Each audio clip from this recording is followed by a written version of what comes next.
11월 오늘 첫날이면서 첫 번째 주일을 맞이하였습니다. 여러분 10월 달력 떼어내셨습니까? 이제 올해 달력이 2장밖에 남지 않았습니다.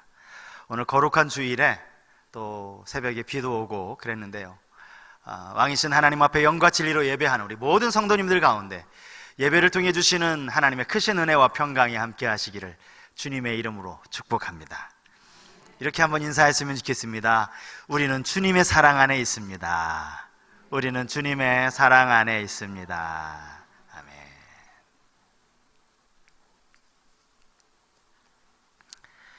덴마크 출신의 동화 작가이면서 동화의 아버지라고 불렸던 사람, 그가 바로 안데르센입니다. 1843년에 지은 동화 미운 오리 새끼는 아마 이 동화를 모르시는 분들이 거의 없으실 겁니다. 어느 날 오리 둥지에 있던 알들이 하나씩 둘씩 부화를 하기 시작했습니다. 그런데 그렇게 부화한 새끼 오리들 중에 유독 못생기고 독특한 외모를 가진 한 마리가 있었습니다. 당연히 이 새끼 오리는 따돌림과 놀림을 당했습니다. 계속되는 괴롭힘을 견뎌내지 못하고 결국 그는 둥지를 떠나게 되었고 어느 마음씨 좋은 할머니 집에서 지내게 됩니다. 하지만 거기서도 그 집에 있던 고양이 또 닭으로부터 괴롭힘을 당하게 되죠. 끝내 거기서도 견디지 못하고 또다시 도망쳐 나오게 됩니다. 추운 겨울이 지나고 따뜻한 봄이 되었습니다. 어느 날 이 새끼 오리는 우연히 강물을 쳐다보다가 자신이 하늘을 날 수 있다는 사실을 깨닫게 됩니다. 자신이 오리가 아니라 백조라는 사실을 알게 된 것이죠.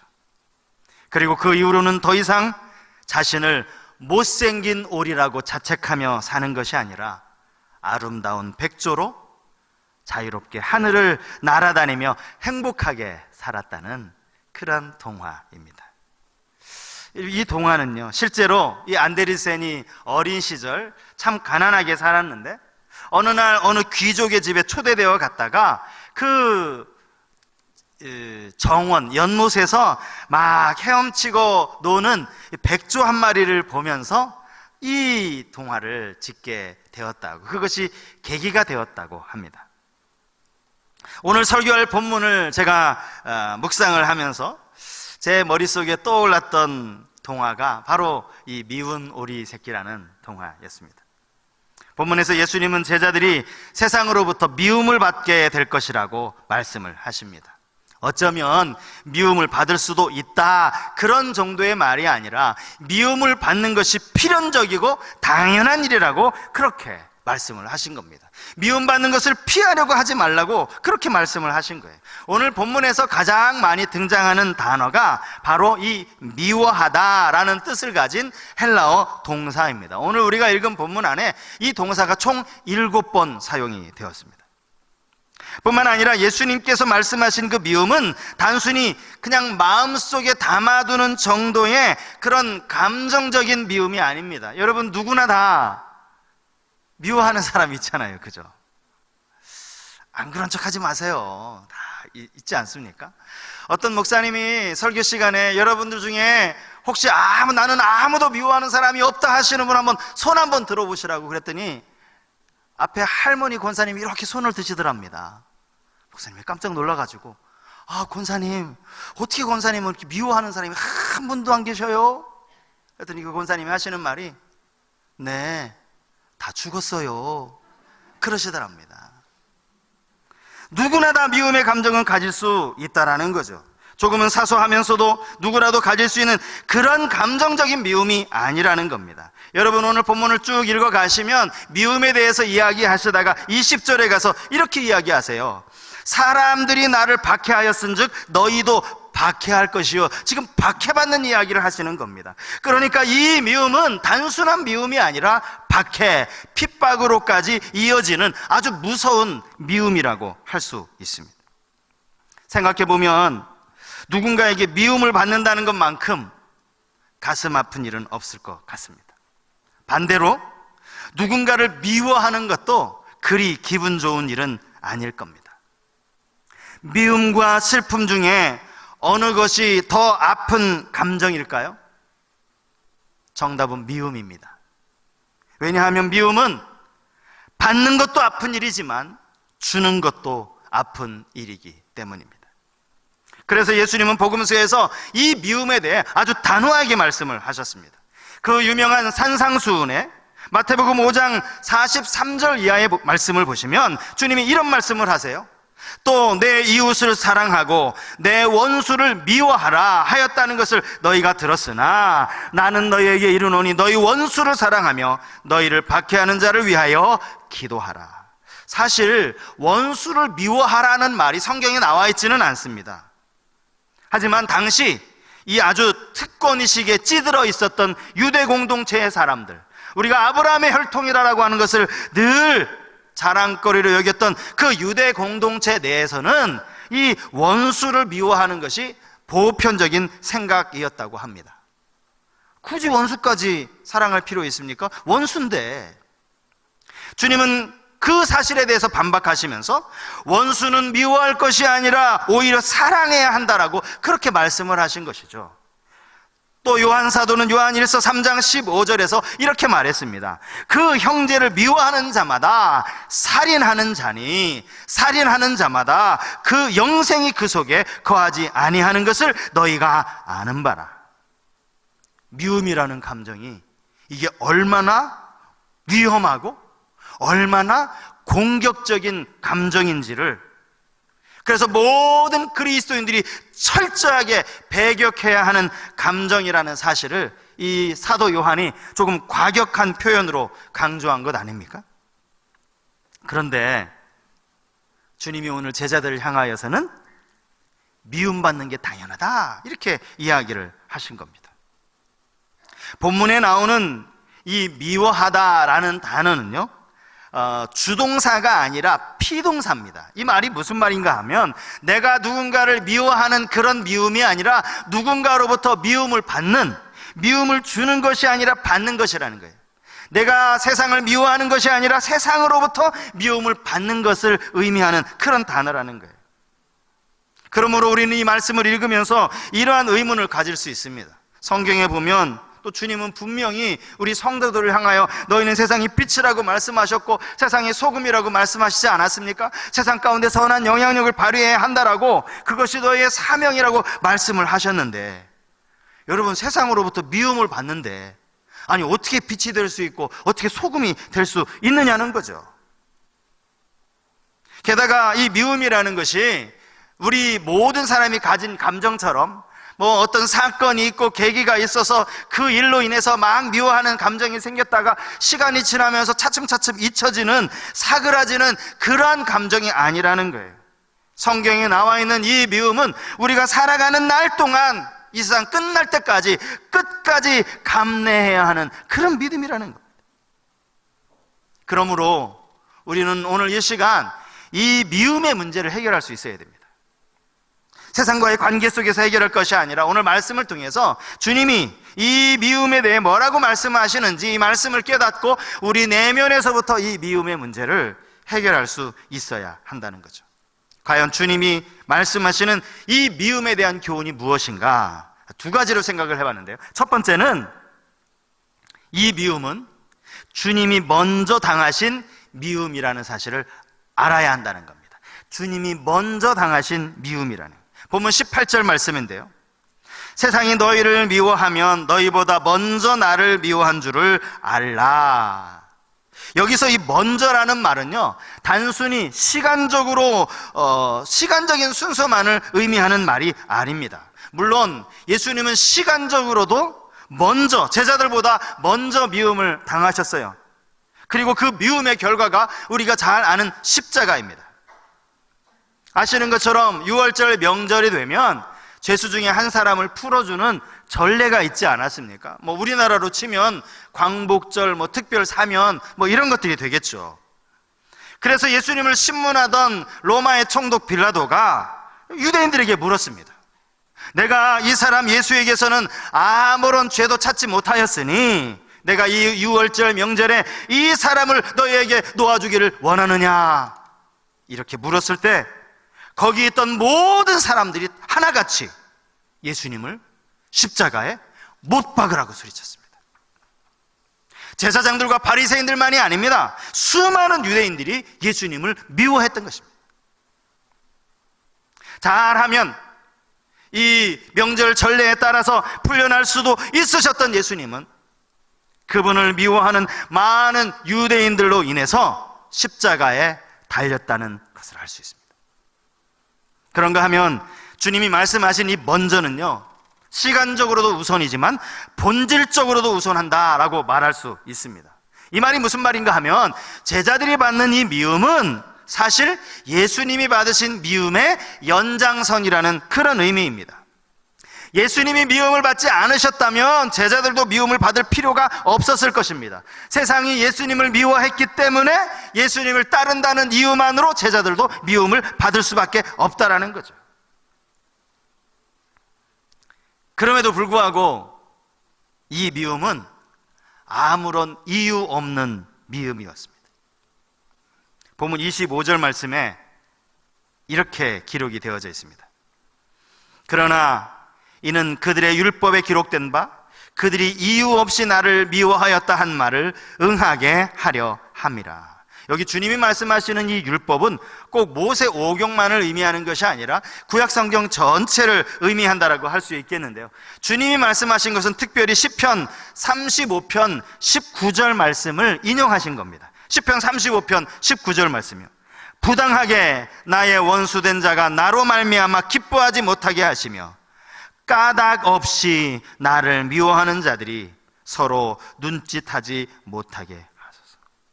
이 말씀처럼 예수님은 아무런 이유도 없이 미움을 받으셨습니다.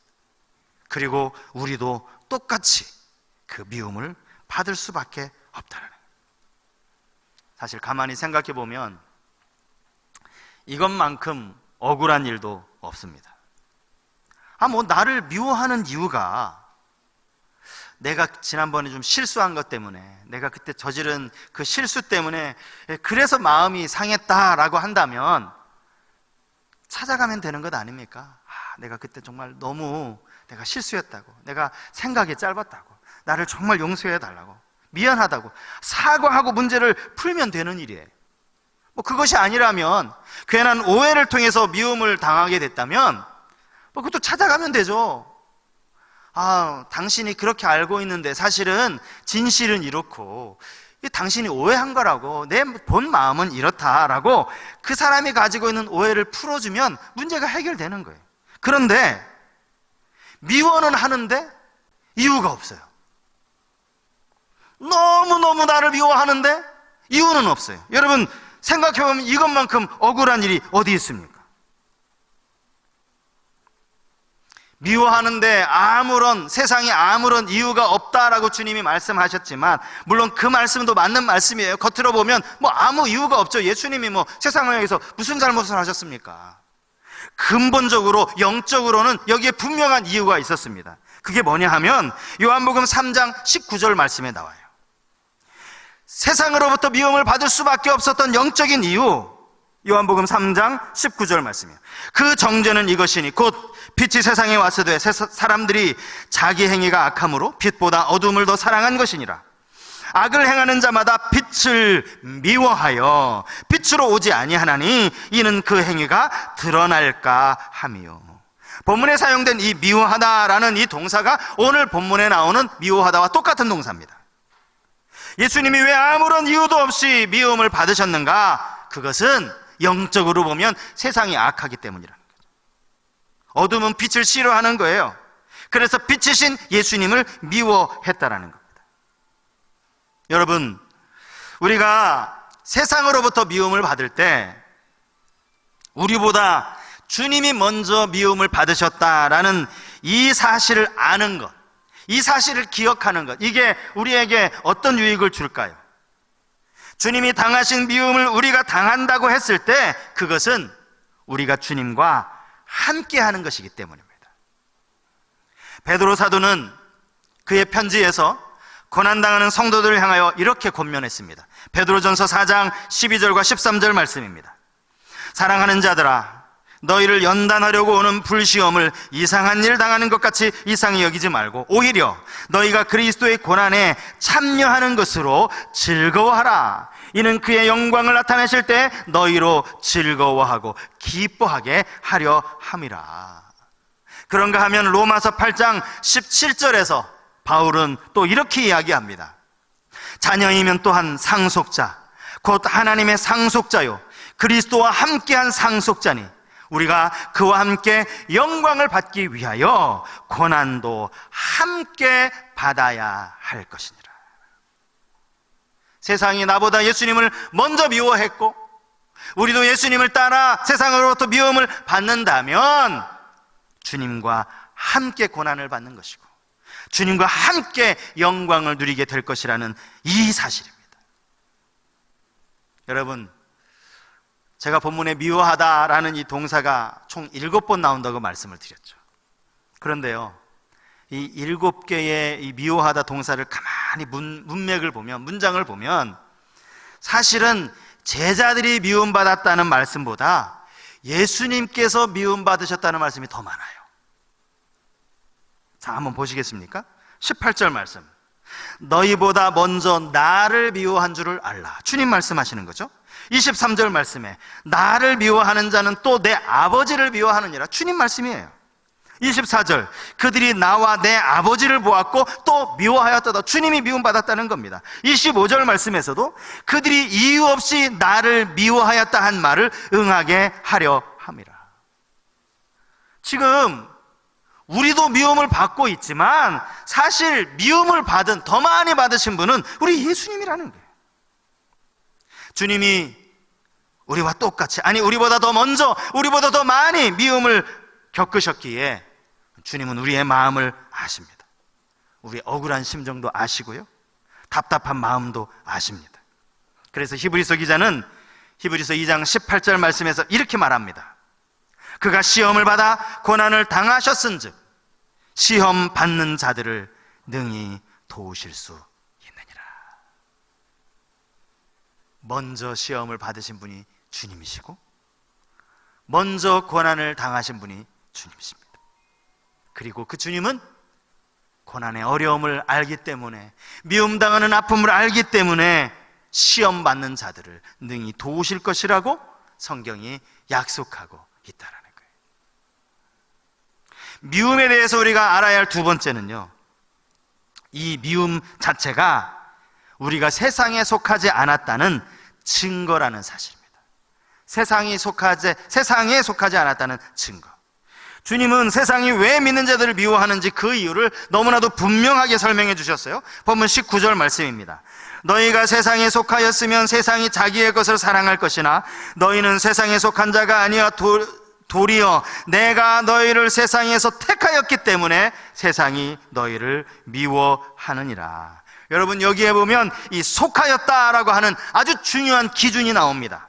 예수님은 우리가 세상에 속한 것이 아니고 주님께 속하였기 때문에 미움을 받는 것이다, 이렇게 말씀을 하신 거예요. 만약에 우리가 세상에 속하였다면 어떻게 될 거라는 거예요? 우리를 미워하기는커녕 세상이 우리를 사랑했을 거라고, 자기의 사람을 사랑하듯이 우리를 더 사랑했을 거라고 그렇게 말씀을 하시는 거예요. 우리는 이 구절에서 또 하나 아주 중요한 단어를 발견하게 되는데 바로 그것이 택하였다라는 단어입니다. 택하였으니까 우리가 주님께 속하게 된 거죠. 주님이 우리를 세상으로부터 택하였기 때문에 우리의 소속이 달라지게 된 것입니다. 이 말을 뒤집어서 말하면요, 주님이 우리를 택하시지 않았다면 우리는 지금도 여전히 세상에 속한 사람일 수밖에 없다라는 겁니다. 우리는 이전에 세상에 속한 사람이었다는 사실을 기억해야 합니다. 바울은 에베소서 2장 2절과 3절에서 우리의 소속이 어디에 있었는지를 분명하게 말씀하고 있어요. 그때 너희는 그 가운데서 행하여 이 세상 풍조를 따르고 공중의 권세 잡은 자를 따랐으니 곧 지금 불순종의 아들들 가운데서 역사하는 영이라. 전에는 우리도 다 그 가운데서 우리 육체의 욕심을 따라 지내며 육체와 마음에 원하는 것을 하여 다른 이들과 같이 본질상 진노의 자녀이었더니. 여기 그 가운데서 이 그 가운데가 뭡니까? 세상 가운데를 말하는 겁니다. 세상에 속했으니 세상의 풍조를 따를 수밖에 없고, 세상에 속했으니 육체의 욕심을 따라 행동할 수밖에 없었다는 거죠. 에베소서 방금 말씀드린 2절에는 바울이 너희는 이라고 시작을 했는데요, 3절에는 우리도 라는 말로 주어가 바뀝니다. 여기서 너희는 누구겠습니까? 에베소 교회 성도들이겠죠. 우리는 누굽니까? 바울과 바울을 돕는 사역자들일 것입니다. 너희나 우리나, 에베소 교회 성도들인 너희나, 복음을 전하고 있는 나 바울이나 다 예전에는 똑같았다는 거예요. 우리 모두가 다 세상에 속했다는 겁니다. 본질상 진노의 자녀였다라는 겁니다. 그러한 우리를 긍휼이 풍성하신 하나님께서 택하여 주셨다. 여러분, 여기에 이 택하였다라는 이 헬라어 단어, 이 단어가요, 헬라어로 에클레고마이라고 되어 있습니다. 에클레고마이.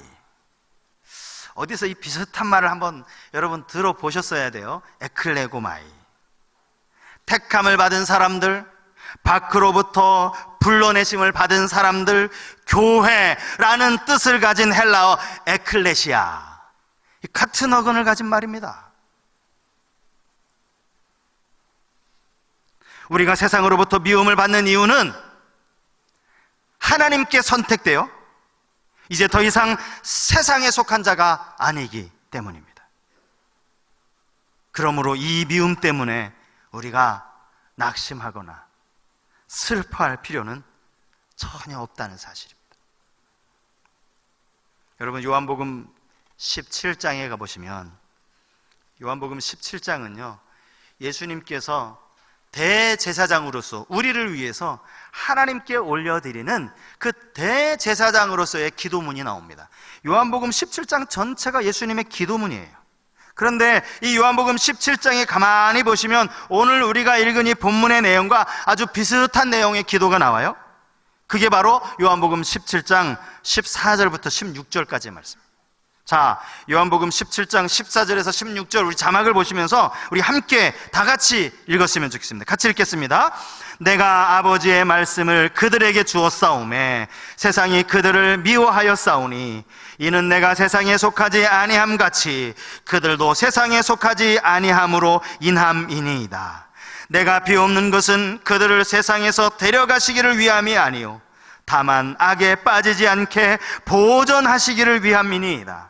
내가 세상에 속하지 아니함 같이 그들도 세상에 속하지 아니하였사옵나이다. 주님이 이 기도를 하나님께 드리면서 주님의 마음이 어땠을 것 같습니까? 저들이 세상에 속하지 않았습니다. 하나님, 저들이 저와 같이 세상에 속하지 않았습니다. 이것을 지금 주님은 기뻐하시면서 하나님께 기도하는 것 아닙니까? 그러면서 뭐라고 기도해요? 저들이 다만 악에 빠지지 않도록, 세상에 속하지 않고 하나님께 속한 저들이 악에 빠지지 않게 해달라고. 여러분, 우리는 또 여기에서 이 속한다는 말의 의미를 한번 깊이 생각해 보아야 합니다. 우리는 세상에 속하지 않는 것이 중요합니다. 세상으로부터 빠져나와서 우리의 소속이 더 이상 세상에 아닌 것도 중요합니다. 근데 그 다음 더 중요한 게 있어요. 그러면 이제 우리의 소속이 어디에 되어야 됩니까? 하나님께 속해야 되는 것 아닙니까? 예수 그리스도에게 속해야 하는 것 아니냐고요.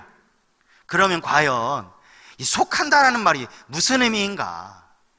속하여 뭐 대충은 알 것 같은데 이 속하여라는 말이 무슨 의미인가? 제가 다른 번역 성경들, 뭐 여러 성경들을 보니까 거의 다 속하여라고 그냥 그대로 번역이 되어져 있어요.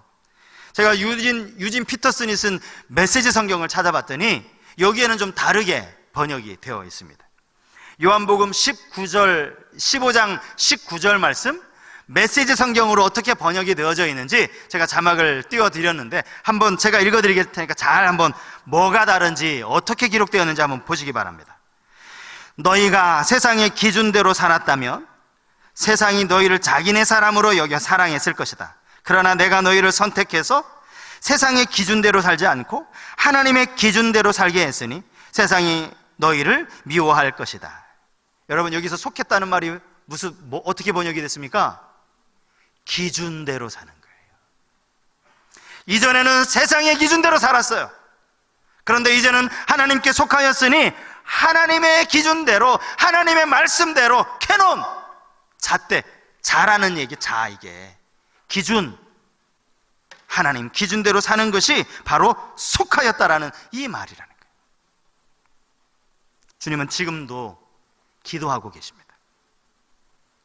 비록 세상에서는 여전히 미움을 당하지만 끝까지 세상으로 돌이키지 아니하고 하나님께 속하여 하나님의 기준대로 살아갈 수 있기를 지금도 주님이 기도하신다는 이 사실을 여러분 꼭 잊지 않고 기억하실 수 있길 바랍니다. 제가 서두에 말씀드린 미운 오리 새끼 이야기를 한번 더 말씀을 드리면서 오늘 설교를 마무리하려고 합니다. 동화의 제목은 작가가 지은 거니까 미운 오리 새끼, 이 제목을 바꾸면 안 되겠지만 사실 이 동화를 우리가 잘 알고 있는 것처럼 이 동화의 주인공은 미운 오리 새끼가 아닙니다. 이 동화의 주인공은요, 예쁜 아기 백조라고 해야 맞습니다. 그죠? 예쁜 아기 백조. 처음에는 자기와 다르게 생겼다는 이유로 따돌림도 받고 놀림도 받았지만 사실은 자기가 오리가 아니라 백조라는 사실을 알았을 때, 그동안 자기가 어려서 끊임없이 자기를 못생겼다고 따돌리고 괴롭혔던 그 많은 마음의 상처, 그 상처가 여전히 남아 있었을까요? 저는 그렇지 않았으리라 생각합니다. 그는 오리가 아니기 때문에, 그는 못생긴 오리가 아니기 때문에 더 이상 그 마음에 상처받을 이유가 없는 거죠.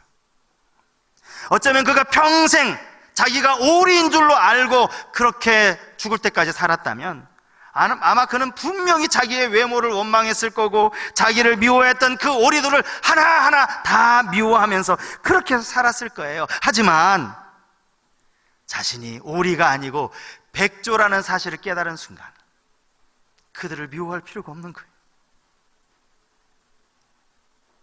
제가 이런 상상도 해봤어요. 만약에 말이죠, 이 백조가 어려서 자기를 그렇게 놀렸던 이 오리들을 찾아가는 거예요. 여러분, 백조가 곤이라고 부르잖아요. 왜 백조라고 불렸는지는 깃털이 희다고 해서 흰색, 그게 백조거든요. 그 백조가 오리들이 막 물장구 치고 놀고 있는 그곳에 요요히 흰 깃털을 이렇게 펄럭이면서 고개를 쓱 지나가는 거예요. 잘 있었어? 하고 지나가는 거예요. 여러분, 그러면 그 오리들은 그 백조를 보고 뭐라고 할까요? 저 못생긴 오리가 또 왔네, 그럴까요? 아닙니다. 어쩌면 그동안 그렇게 못생겼다라고, 사실 못생긴 게 아니었는데 못생겼다라고, 우리랑 다르게 생겼다고 그렇게 욕했던 그들 자신이 아마 백조에게 미안하다는 생각을 했을 겁니다. 어쩌면 여러분, 백조의 호수 아시잖아요. 백조가 얼마나 다리도 길어요. 오리하고는 게임이 안 돼요. 그렇게 하늘을 날아다니는, 유유히 날아다니는 저 백조를 보면서 부러워했을지도 모릅니다. 성도는 이 세상에 속해 있지 않습니다. 이 세상은 잠시 지나가는 것 뿐입니다. 세상이 우리를 미워한다고 해서 그것 가지고 마음 아파할 일도 하나도 없습니다. 속이 상할 필요도 없어요. 오늘 26절 말씀 보시면 주님이 또 한 번 보혜사 성령님에 대해서 우리에게 말씀하십니다. 내가 너희에게 보혜사 성령을 보내주겠다. 고난과 박해서도 그 박해를 받으면서도 낙심하지 않고 미움을 받으면서도 좌절하지 않고 우리 가운데 선한 능력으로 역사하시는 그 주님, 그 성령 하나님, 그 하나님을 의지하며 살아갈 수 있기를 바랍니다. 우리와 함께 하시고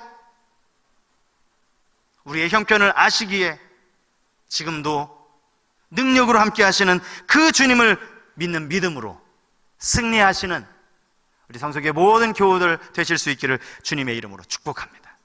이 시간 말씀을 생각하면서 우리 이 찬양 함께 불렀으면 좋겠습니다. 주 선한 능력으로 안으시네. 가사를 생각하면서 우리 함께 찬양하겠습니다.